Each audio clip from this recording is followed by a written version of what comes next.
je vais juste vous présenter Alpine Chain. C'est une association de loi 1901, donc à but non lucratif, qui rassemble on a 5 membres fondateurs dans le bureau, qui sont presque tous ici. Donc Franck, Cyril, Wilfried derrière, Grégoire qui vient de nous rejoindra peut-être un peu plus tard ce soir, et moi-même. Et l'objectif d'Alpine Chain, c'est de comprendre le Web 3, c'est de construire le futur d'Annecy. On porte vraiment cette conviction qu'il y a quelque chose, que le web va changer le monde, et en particulier le monde autour de nous. Et puis d'apprendre ensemble, c'est-à-dire qu'on présente, on fait présenter. Voilà. Noé nous connaît depuis déjà quelques semaines, mois. Et donc on est hyper content de pouvoir apprendre tous ensemble et de pouvoir fournir un peu la plateforme pour présenter, s'enregistrer et puis mettre sur le site internet, communiquer et tout. Donc ça commence à prendre une belle tournure et c'est super sympa. Merci beaucoup, j'espère que vous êtes tous bien installés, parce que aujourd'hui, ce soir, on va faire une tâche qui est assez compliquée, c'est vulgariser quelque chose de très difficile et en même temps d'extrêmement passionnant, c'est vulgariser et introduire ce qu'est la cryptologie. Alors évidemment, on parle souvent de cryptologie, mais on entend beaucoup plus le mot cryptographie. Alors il faut savoir que cryptographie, ça fait partie du groupe de la cryptologie. Et la cryptologie, si on prend des mots simples, c'est plutôt l'étude des codes secrets. La cryptographie, c'est plutôt l'art de coder les messages. Et on a un troisième pan, qui est la cryptanalyse, qui permet de décoder les messages, ou de les analyser du moins. Pour faire, on va dire, un petit peu plus simple, il faut revoir un petit peu le vocabulaire. On parle de coder, décoder, tout ça, mais comment est-ce qu'on dit ça? Chiffrer un message, c'est transformer un message en clair, donc un message intelligible, en message chiffré, un message codé. L'opération inverse, on appelle ça déchiffrer. Une fois qu'on a une clé, on chiffre et on déchiffre un message. Quand on parle de décrypter, c'est un petit peu plus subtil. On parle de déchiffrer un message sans avoir la clé. On casse le code. Le message en lui-même reste le même, mais on casse le code car on n'a pas la clé. Vous pourriez me dire quand même, mais chiffrer, déchiffrer, crypter, ça vaudrait quoi? Au final, en fait, crypter, ça voudrait dire casser un code, casser un message en clair et le transformer en message chiffré. Du coup, ça veut rien dire, du coup on dit chiffrer. Alors toutes ces choses-là, il y a débat. Toutes ces choses-là, au final, en fait, elles font partie de ce qu'on appelle un cryptosystème. Ce qui veut dire que le cryptosystème nous permet de chiffrer et de déchiffrer les messages en utilisant en fait cet outil. PGP, par exemple, est un cryptosystème. L'algorithme RSA est un cryptosystème. Maintenant, on pourrait se demander, ça existe depuis quand? À votre avis, ça existe depuis quand? Ça remonte à loin? Des temps immémoriaux. Temps immémoriaux. Ah ouais, carrément. Les premières traces, en fait, on les retrouve en Mésopotamie. On les retrouve au berceau de l'écriture, il y a presque 4500 ans. Et en fait, c'était vraiment le but principal de la cryptographie. C'était un jeu de mots, un jeu de symboles, et ça permettait de cacher des choses, typiquement une recette de vernis pour une poterie. Les premières traces de cryptographie, ce sont un petit peu les premiers secrets industriels qu'on peut avoir. Un petit peu dans le même esprit, plusieurs milliers d'années après, on se retrouve à Sparte, en pleine guerre du Péloponnèse, et le principe même de la cryptographie a été documenté dans les écrits de Plutarque, notamment les écrits de Lysandre de Plutarque, où il racontait en fait un petit peu l'histoire des messagers de Sparte qui utilisaient une bande de cuir enroulée autour d'un bâton, sur lequel ils inscrivaient en fait le message sur la longueur du bâton, ils déroulaient le message, donc la bande de cuir, et il l'accrochait à la ceinture, et il partait. Cette technique, en fait, on appelle ça une technique par transposition. Elle permet en fait de mélanger le sens des mots, le sens des lettres, pour pouvoir en fait avoir une sorte de gribouillis de messages sans en connaître l'utilité. Et là, la clé de déchiffrement, c'est la taille du bâton. C'est le diamètre du bâton. Alors souvent, ils utilisaient ça comme ceinture et ils prenaient le bâton comme bâton de marche. C'était assez pratique. Mais bon, le plus connu quand même, ça reste le chiffrement de César. On le voit au collège, on le voit même un petit peu plus tôt. Le chiffrement de César, c'est un système qui est complètement différent. On appelle ça un système par substitution. Le chiffrement par substitution, c'est assez simple. On remplace une lettre par une autre. Au final, en fait, on remplace un A par un E, un A par un quelque chose d'autre, en fonction d'un système qu'on appelle ça un décalage de lettres. Ce décalage de lettres, ça peut être un décalage de 3 rangs, par exemple. Donc le A devient le E ou autre chose. Et c'est César qui inventa ce système pour la première fois pendant la guerre des Gaules. Il fallait qu'il envoie un message à Cicéron pendant la guerre des Gaules, encerclé de personnes gauloises réfractaires qui nous permettaient en fait qui réceptionnaient les messages et qui à chaque fois attendaient les alliés. Donc César, il a trouvé une technique, il a utilisé 2 disques, il utilise la superposition des lettres et le décalage de chaque rang pour pouvoir chiffrer un message. Si bien qu'au final, quand on prend un message « rendez-vous au grec ce soir » par exemple, qu'on utilise un décalage de 3 lettres, il suffit juste de tourner le cercle intérieur de 3 rangs vers la droite et on recopie chaque lettre avec la lettre du bas. Au final, ça nous donne un message un petit peu intelligible, UJ quelque chose. Bon, c'est super, mais c'est pas ouf. C'est pas super. C'est assez complexe à expliquer, mais c'est pas du tout sécurisé. Mais ça reste quand même là. Ça reste là pendant très longtemps. Ça reste là pendant 1500 ans quand même. En 1500 ans, il n'y a pas de nouvelles techniques qui ont été inventées. Il y en a une, un Italien qui a fait ça quelques années avant 1586, mais rien de spécial. Et c'est justement à cette année, en 1586, que Wigner, Blaise de Wigner, un Français, cocorico, invente le système de Wigner. Il consiste en fait en un chiffrement de César, mais au lieu de prendre un décalage, on fait 26 fois le même décalage. On utilise un chiffrement polyalphabétique, avec plusieurs alphabets, 26 dans notre cas. Ces alphabets-là, au final, en fait, on se retrouve avec, en abscisse, donc en haut, la clé de chiffrement, et à gauche, le message. C'est le premier système qui permet d'utiliser ce qu'on appelle maintenant un mot de passe. On utilisait un mot, un groupe de mots, ou même un ouvrage entier, et ça nous permettait de chiffrer nos messages. Si par exemple on prend le mot rendez-vous, enfin la phrase rendez-vous au grec ce soir et le mot wagmai, je ne sais pas ce que ça veut dire, mais on va dire que c'est ça. Le mot de passe, wagmai, sera répété jusqu'à temps d'avoir la complète taille du mot, la complète taille du message, et après on va chiffrer avec la table. Donc il suffit juste de reporter les lettres, et après on retrouve en fait notre message. Et pour déchiffrer, c'est l'inverse. On reporte le message chiffré avec la même clé, et on retrouve le message en clair. Bon, pareil, hein, c'est pas super, mais quand même, ça reste là pendant 200, 300 ans, jusqu'à arriver à un moment assez fatidique, c'est l'arrivée des télécommunications. Les télécommunications, si vous le savez, ça arrive à peu près au 19e siècle et c'est une vraie révolution. Après la révolution industrielle, on a l'invention du télégraphe, l'invention de la radio, et toutes ces choses-là permettent de démocratiser l'envoi de messages à distance. C'est super, c'est quelque chose de révolutionnel, mais il y a un problème. Tout le monde envoie des messages, et tout le monde peut recevoir des messages. Donc tout le monde peut potentiellement voir vos messages. Tout le monde peut recevoir les vôtres. Il faut trouver un moyen de pouvoir chiffrer ces messages, de pouvoir cacher l'information qui est à l'intérieur de ces messages, sans pour autant utiliser 15 milliards de canaux. Parce que 15 milliards de canaux, ça veut dire 15 milliards de câbles électriques, ça veut dire 15 milliards de lignes, c'est complètement aberrant. Donc c'est vraiment, à partir de ce moment-là, on utilise massivement la cryptographie, notamment la cryptographie de Wigner, et par la suite des nouveaux systèmes de chiffrement, comme par exemple l'Enigma, que vous avez dû entendre parler. Ces systèmes de chiffrement, c'est vraiment quelque chose de révolutionnaire, parce que ça a permis, selon les dires de certains, de réduire, par exemple, le temps de guerre de la Première Guerre mondiale et de la Seconde. C'est quelque chose d'extrêmement important, et c'est même un outil stratégique en temps de guerre. Alors d'accord, mais comment ça marche ? Question. Est-ce que tu veux garder la question pour après ou est-ce que tu veux maintenant? C'est dans l'histoire, donc est-ce que le Morse fait partie de... Le Morse, c'est un système d'encodage.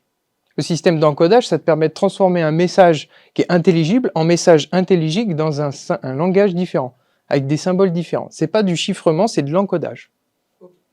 Parce qu'il est toujours intelligible si on connaît en fait la table des symboles.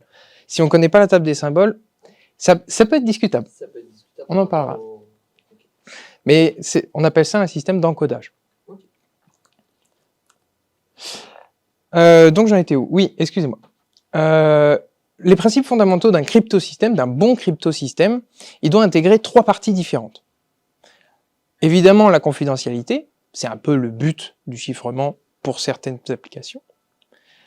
Mais aussi, on parle d'intégrité, donc savoir si un message a été modifié ou non, et d'authentification, savoir qui a envoyé ce message et être sûr de la personne qui a envoyé ce message. Alors sur ces 3 principes, il y a des nouvelles techniques qui ont été appliquées, et notamment des techniques sur le chiffrement symétrique qu'on connaît déjà depuis 4500 ans. 4500 ans, c'est quand même quelque chose d'énorme. Ça a été amélioré et amélioré au fur et à mesure du temps. Et après la Première Guerre mondiale, notamment avec la machine Enigma, ça devient quelque chose de très rodé. C'est très robuste, c'est très rapide, c'est quelque chose de très solide. Mais il y a quand même un souci. Sur notre pyramide, là, la seule chose que cette chose peut faire, c'est la confidentialité. On ne peut pas signer de message et on ne peut pas vérifier l'intégrité des messages. C'est quand même quelque chose d'important. Donc sur les 3, il n'y en a qu'une qui est validée. Donc c'est un cryptosystème qui marche bien, mais qui n'est pas optimal. Et puis il y a un deuxième problème, le problème de la distribution des clés. Oui, parce que si on n'est que 2, il y a besoin d'une clé. Si on est 3, il faut une clé, plus une autre clé, plus une autre clé, parce qu'on est 3 personnes. Et au fur et à mesure du temps, plus il y a de gens, plus il y aura de clés, plus ça va être le bazar.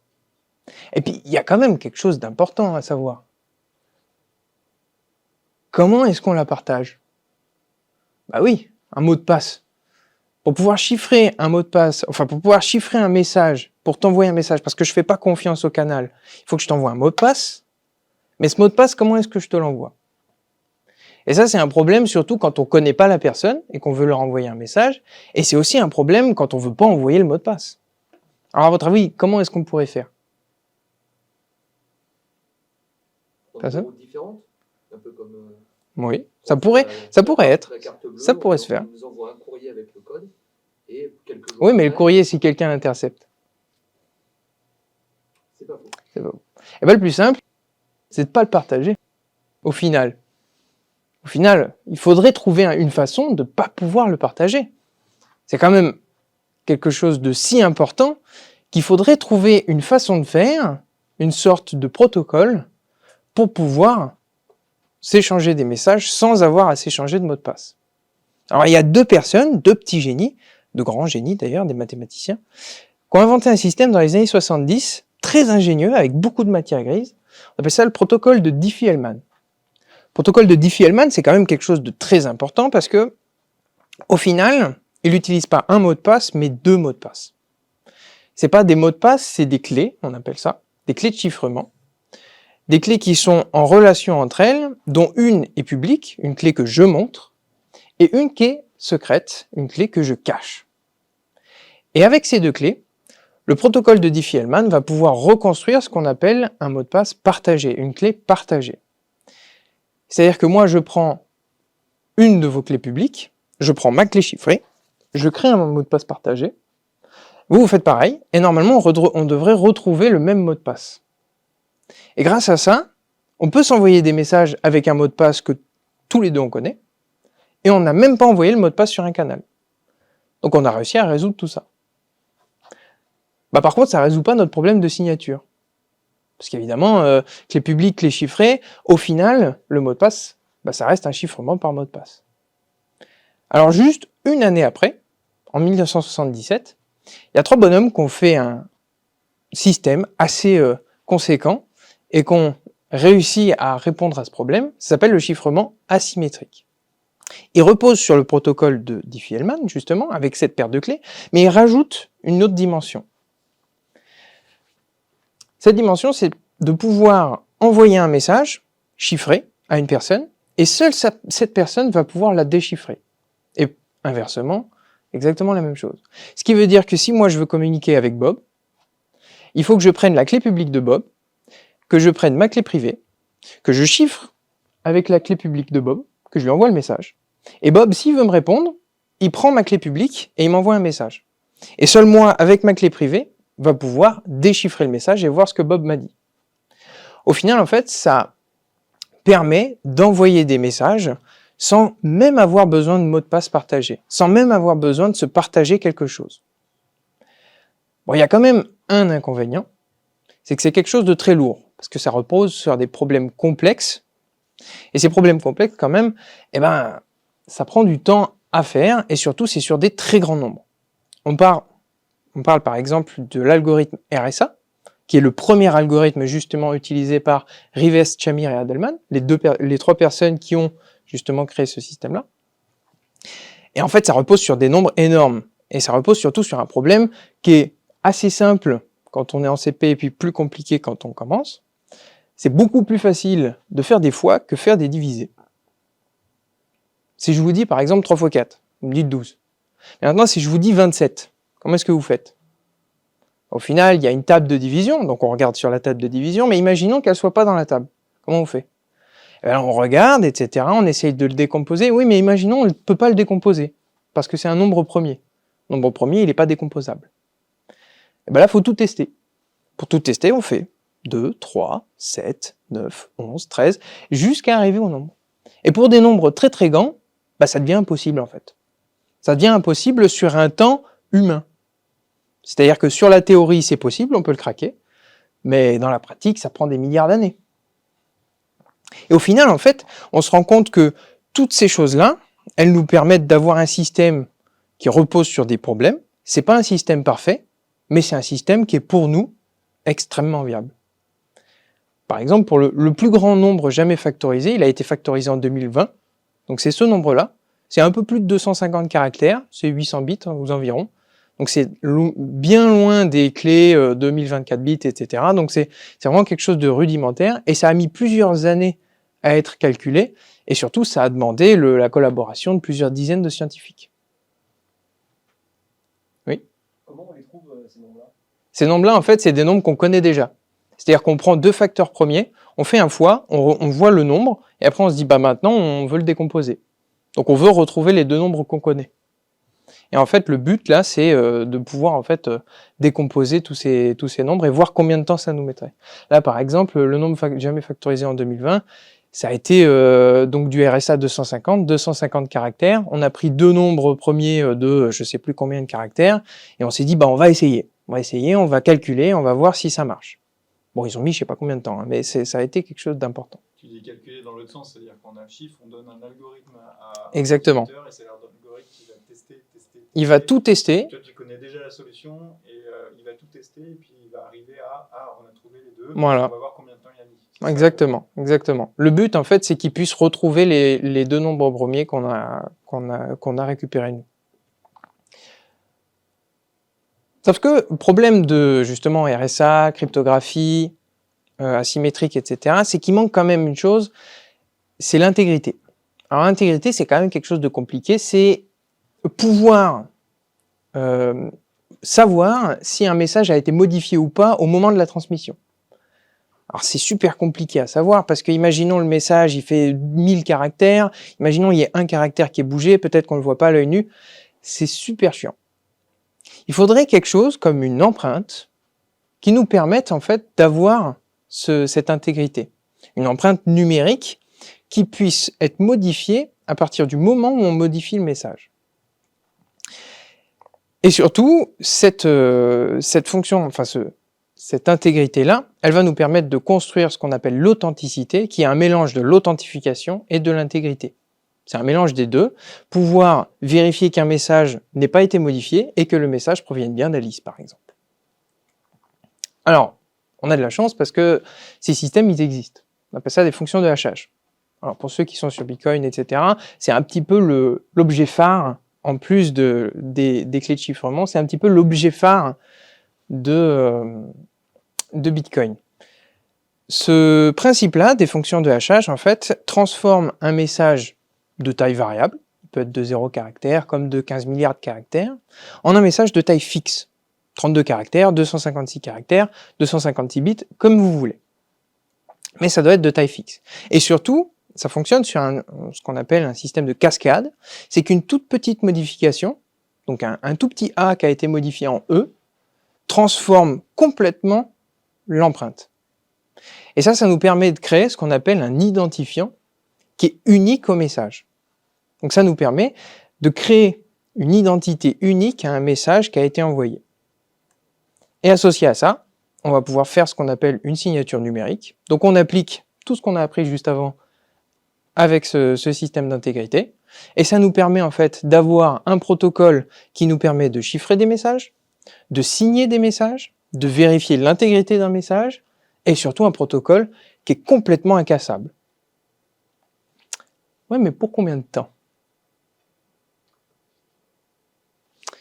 Merci beaucoup de m'avoir écouté. J'espère que ça vous a plu.